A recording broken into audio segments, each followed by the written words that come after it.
un inmerecido honor poder compartir con ustedes algunas ideas sobre algunas cosas que he estado pensando y estudiando en los últimos tiempos. Valga el agradecimiento a todo el tribunal, al ministro Pastén, etc. De lo que hoy yo quiero conversarles es efectivamente de la reparación del daño ambiental, pero en la Ley de Base General del Medio Ambiente. Alguno diría que mi presentación busca arar con los bueyes que tenemos. Es así, cómo reparamos el daño ambiental a la luz de lo que hoy día hay y no de lo que idealmente quisiéramos que estuviera. Y para ello, comenzaré por dejar ahí transcrita la norma que regula la cuestión. Es el artículo 2, letra S, que define a la reparación como la acción de reponer el medio ambiente o uno más de sus componentes a una calidad similar a la que tenían con anterioridad al daño causado, o en caso de no ser ello posible, restablecer sus condiciones, sus propiedades básicas.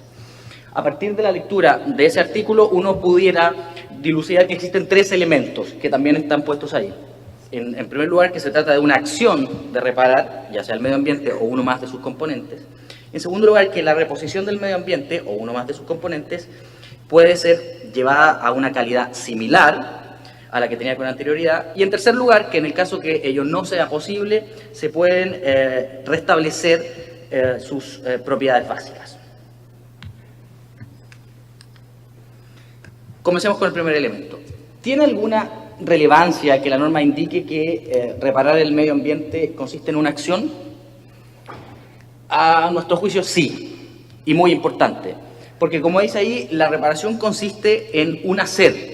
Algunos han dicho, siguiendo la tradición chilena de entender la responsabilidad por daño ambiental como una responsabilidad civil extracontractual, que se trata de una obligación de ser. Como sea, el tema es que es un hacer, y el que sea un hacer implica que no es un dar.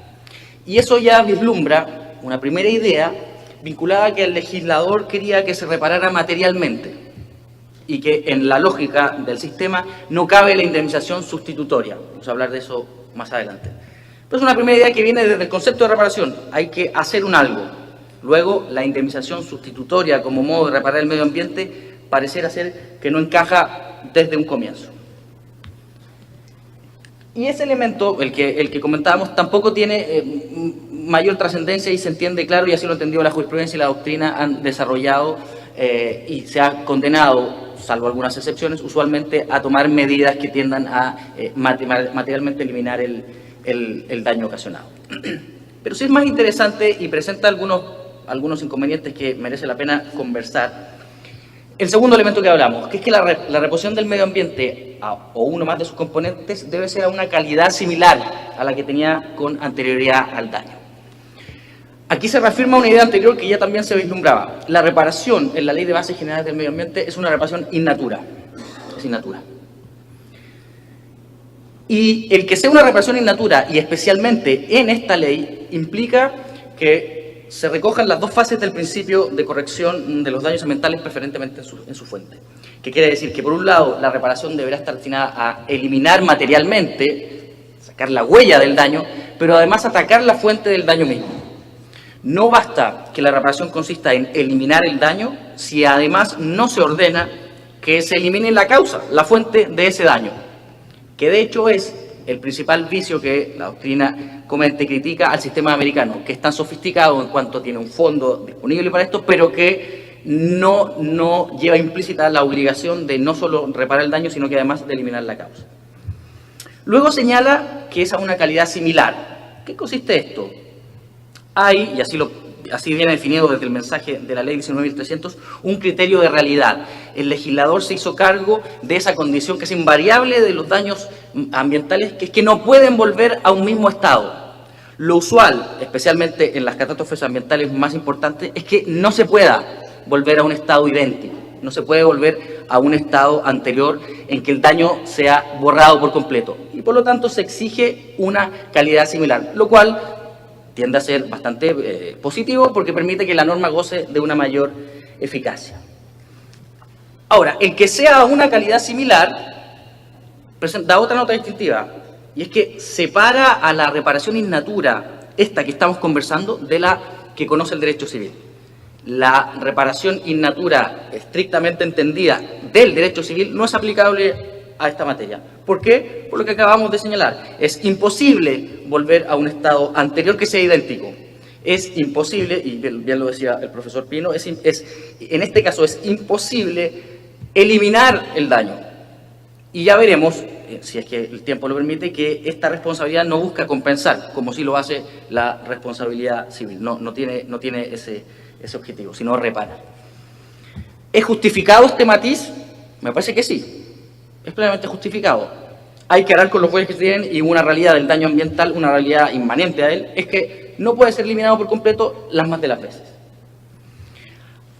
Ahora, y esto es interesante a propósito de lo que ha ido ocurriendo con la jurisprudencia en Chile, ¿es una regla de mínimos esto? ¿Quiere decir que basta reparar a una calidad similar? A nuestro juicio me parece que esa interpretación también es incorrecta. Es a una calidad similar en la medida que la reparación no pueda ser idéntica. Pero si la reparación puede ser idéntica, los jueces, los ministros de los tribunales ambientales y de la Corte Suprema deberán ordenar que la reparación sea idéntica. O deberán no entender por cumplido el requisito si es que no fue idéntica. En un ejemplo sencillo, si se daña o se elimina un hábitat natural y es posible reponerlo idénticamente, bueno, tendrá que hacerse así. Luego, si no es imposible, como suele ocurrir, habrá que reparar ese hábitat natural a una calidad similar. Sin perjuicio de todo lo dicho anteriormente, salta a la vista que el gran tema, o los grandes temas son, ¿qué debe entenderse por una calidad similar? O más bien, ¿cuándo vamos a tener por cumplido este requisito? Aquí me complica hablar de propuestas conceptuales, pero dado que no está nadie de tolerancia cero, diré que solo podemos hacer una propuesta conceptual. Y que tiene que ver con que como todo concepto jurídico indeterminado, deberá ser resuelto por la jurisprudencia. Deberán ser los ministros del Tribunal Ambiental los que resuelvan esto. Y lo que podemos ofrecer conceptualmente es decir que se tiene que tender a que ese componente ambiental recupere sus funciones ecosistémicas básicas. Que ese componente ambiental siga prestando estas propiedades ambientales, estas funciones ambientales, tal cual lo estaba haciendo el que había sido dañado. Es, en todo caso, una cuestión, y en eso uno aplaude que los tribunales ambientales tengan un técnico hoy día, es una cuestión que va a venir, desde luego, desde la técnica, desde la expertise, desde el juicio experto. Cuando ese componente reparado sigue prestando una propiedad o una función ambiental, un servicio ecosistémico similar al anterior, es algo que se tiene que resolver desde la ciencia y donde los abogados poco podemos aportar. Es, en definitiva, recuperar su funcionalidad alterada. Recuperar su funcionalidad alterada. Un tercer elemento. Como quiera que el escenario anterior puede ni siquiera ser llevado a cabo, pueden haber ocasiones donde no se pueda ni siquiera restablecer a una calidad similar. La ley vuelve a utilizar este criterio de realidad y nos dice que el restablecimiento de las condiciones básicas del medio ambiente ante la imposibilidad de su reposición a una calidad similar. Insisto nuevamente, el legislador utiliza un criterio de realidad y dice, bueno, habrán situaciones donde ni siquiera va a la calidad similar, sino que ya es imposible, bueno, en este caso, donde no se pueden restablecer ni siquiera sus propiedades básicas, en este caso, hágalo a una calidad similar. Reafirma la idea, a nuestro juicio, de que es reparación in natura, ¿verdad? Me está diciendo, es una acción, reparación in natura. Propiedades básicas, reparación in natura. Y luego me dice una calidad similar. La indemnización todavía no aparece, o nunca apareció. Entonces, hágalo a una calidad similar. Los grandes problemas a resolver son, nuevamente, de qué forma se pueden restablecer las condiciones básicas o cuáles son las condiciones básicas de un componente. Y un segundo problema, ¿qué ocurre en aquellos casos en que ni siquiera esto es posible? Con respecto al primer inconveniente, nuevamente una aportación conceptual sería que deben estar destinados los esfuerzos a precisar, a valorar ambientalmente ese daño, ecosistémicamente ese daño. ¿Qué servicios prestaba ese árbol en ese lugar específico? ¿Es posible que la incorporación de otro árbol en un lugar colindante preste el mismo servicio? Esa es la discusión. Y con respecto al segundo problema, que es qué ocurre en aquellos casos en que no es posible ni siquiera el restablecimiento de las condiciones básicas, existen tres alternativas conocidas de reparación. Una, la que venimos hablando, que es la reparación in natura. La segunda, que es la indemnización sustitutoria. Y la tercera es lo que la doctrina que en Chile comenzó por el profesor Bermúdez, denominada de la compensación ambiental. La compensación ambiental, como un mecanismo que opere frente a la imposibilidad de restablecer siquiera las propiedades básicas. ¿Cuándo ocurre esto? Bueno, cuando se extingue una especie. En ese caso no tiene ninguna posibilidad de ocupar ninguna de las dos otras alternativas. Se extingue la especie y usted tiene que encontrar un nuevo mecanismo. Bueno, frente a ese problema tiene dos soluciones. Indemnización sustitutoria o compensación ambiental. Me salgo un minuto del orden lógico de la presentación solo para decirles que, claro, decía el profesor Millar lo de el hijo de padre de derecho civil y hijo de madre derecho administrativo. Y es porque esta responsabilidad presenta una nota distintiva que la aleja de la civil. No hay víctima, en los términos clásicos y tradicionalmente entendidos por el derecho civil. Es muy curioso que toda la doctrina durante tantos años, esto pasó en España, se resolvió en los años 90, pretendan que la responsabilidad por daño ambiental sea exclusivamente civil. Porque acá es una responsabilidad que choca con esa primera gran dificultad, es que no tengo víctima. La responsabilidad civil naturalmente tiende a utilizar como mecanismo resarcitorio la indemnización de perjuicios. Es que aquí no me sirve. Luego, ahí va la mención. Y a partir de eso es que, bueno, cuando yo lo empecé a estudiar pensaba que no era civil. No, tiene mucho de civil, pero también tiene mucho de público. Y por lo tanto, utilizando una nomenclatura del derecho comparado, uno la bautiza como un tertium genus. Es un tercer género, es un régimen especial de responsabilidad, con sus particularidades. Una de ellas que regula una especial forma de reparación, la reparación in natura, regulada en el artículo 2, letra S. Algunas aclaraciones terminológicas, entonces. Cuando hablamos de reparación in natura, no es la reparación in natura del Código Civil. Es una especial forma de reparación in natura, in pristinum, establecida en la Ley de Base General del Medio Ambiente y regulada en su artículo 2, letra S. Es propia de este régimen. Y es propia de este régimen porque, como se pone en esta ponencia, no solo busca hacer desaparecer el daño, que eliminar las huellas del daño, sino también eliminar la fuente, atacar la fuente de este daño. Eso es lo que en la doctrina comparada se denomina restitutio in pristinum. No me sirve solo eliminar, no me sirve solo reparar, sino que debo atacar la causa de este daño. ¿Qué ventajas presenta y por qué es el modelo elegido por todos los sistemas modernos de responsabilidad, incluido el europeo, ya ni tan bueno, ya tiene 10 años o 13? Bueno, porque, como también lo decimos ahí, satisface mejor este interés colectivo de que se recupere el equilibrio ambiental. Pero además, y fundamentalmente, permite evitar uno de los problemas que el profesor Pino ya nos adelantó, permite evitar el complejísimo problema de tener que valorar el daño ambiental. Efectivamente, el daño ambiental, como lo es el daño moral, probablemente en sede civil, presenta dificultades insalvables para poder valorarlo económicamente. No así, me adelanto al final de la presentación, no así en la compensación ambiental, no así valorarlo ecosistémicamente. Esas son las ventajas.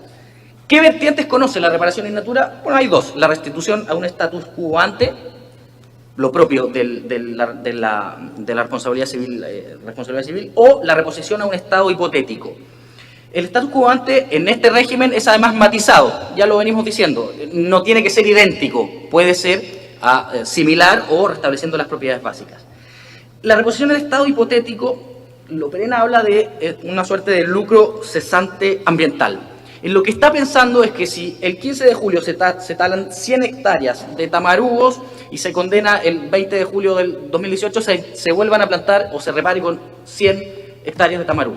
La reposición al estado hipotético dice no es solo que usted vuelva a incorporar los 100, sino que incorpórelos como habrían estado los que usted cortó si es que no se hubiese producido el daño.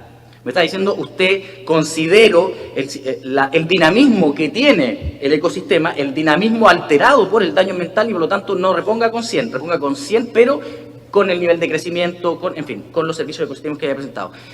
A mi modo de ver las cosas, muy modestamente, creo que el artículo 12 solo llegó hasta la reposición a un status quo ante y no avanza este otro, lo dice expresamente. Cuando hablamos de límites a la reparación in natura, reparación y principio de proporcionalidad, aquí se presenta un problema muy interesante. Reparar in natura, la mayoría de las veces va a implicar el desembolso de gastos extraordinarios. Y entonces la pregunta es, ¿puedo considerar un daño ambiental cuya reparación in natura sea excesivamente oneroso como un daño irreversible o irreparable? Ojo, no se está pensando en que es muy caro reparar ese componente. Por caro que sea, el componente tiene que repararse. Lo que se está pensando es, ya que habla de una calidad similar, si es que la reparación puede hacerse por un medio menos oneroso, ¿es válido? ¿Puedo entender el daño ambiental irreparable o irreversible porque es muy caro repararlo? Existiendo una alternativa menos dispendiosa. La UTE está totalmente dividida. Totalmente dividida. En Chile no se ha planteado mucho la discusión, pero incluso en España, bueno, todos piensan que esto no es posible.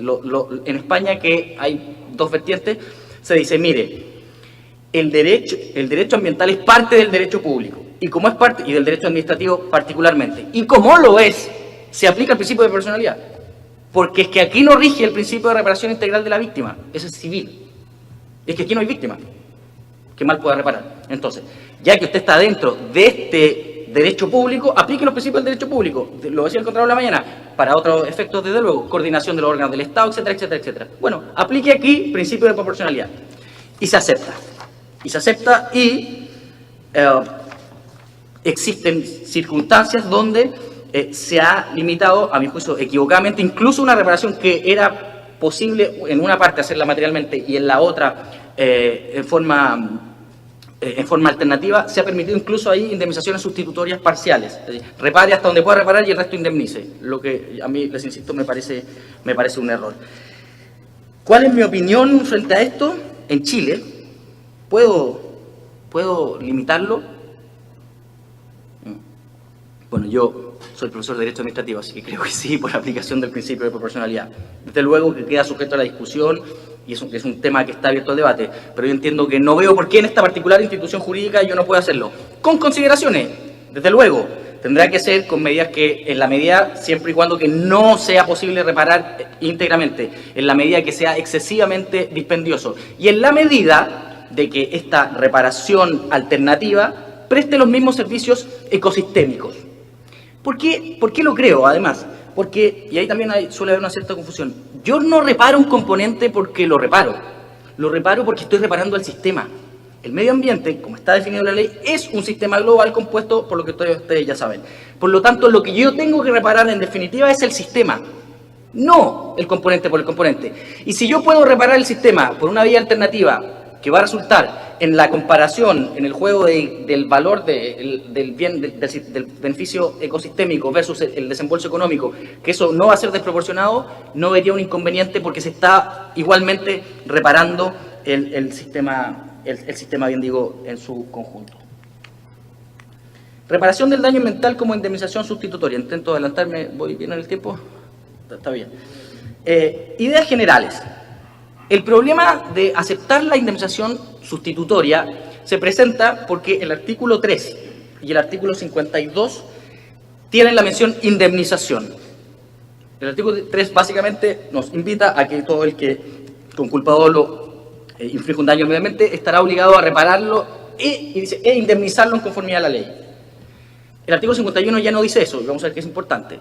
Y luego, el artículo 52, cuando regula la presunción de culpabilidad para la mayoría, en mi caso de culpa y de causalidad, jamás de daño, desde luego, cuando lo regula, habla, solo procederá en este caso la indemnización si se acredita la causalidad. Bueno, precisamente si digo en este caso se debe probar la causalidad, en el otro caso también está presumida. Esa era mi pequeña cuña sobre por qué creo que sí se presume la causalidad.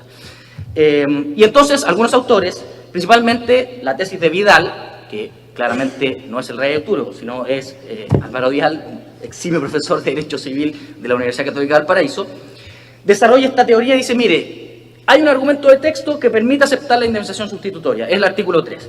Luego dice, si es que no se aceptara la indemnización sustitutoria, se infringiría la función preventiva.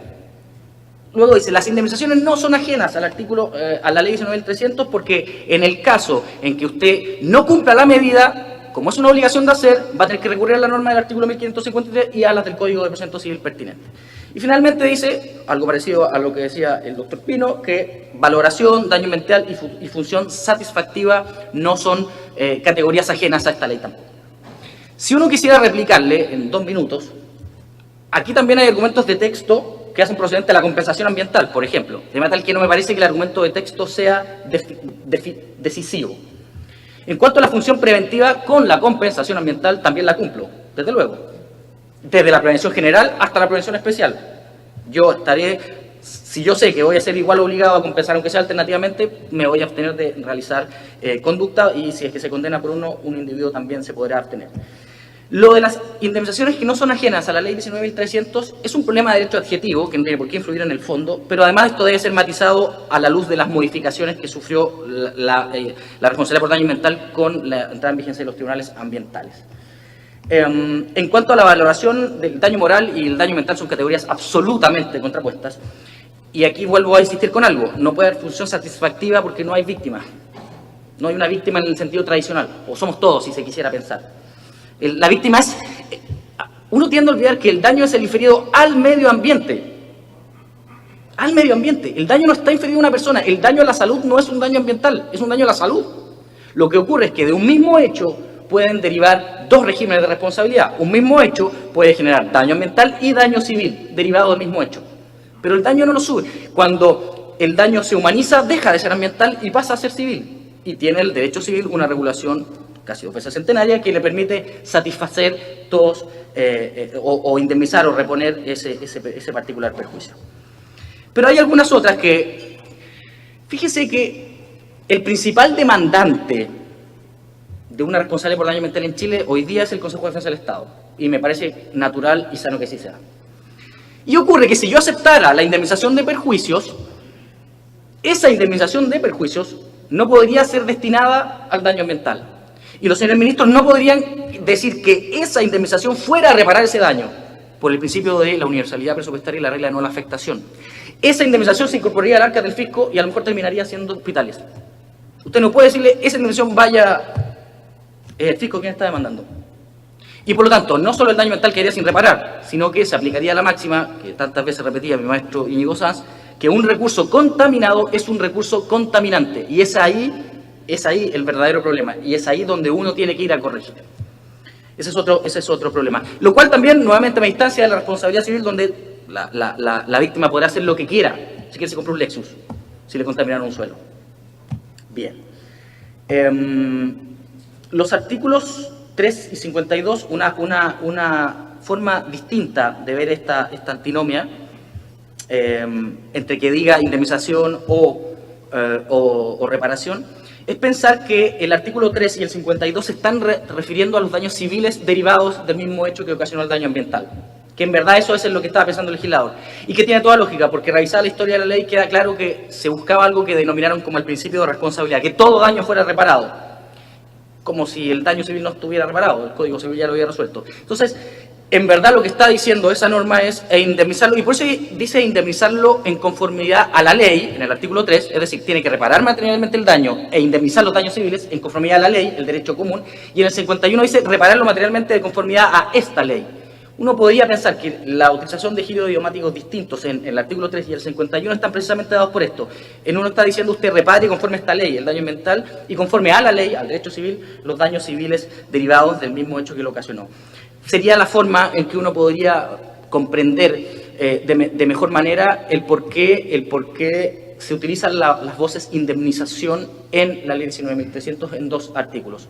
Ahora, tampoco se puede dejar de conocer, no tiene que ver con lo que estoy hablando, que sí tiene una prescripción normativa, digo, especial, que es derechamente destinada a los daños civiles, y está en la prescripción.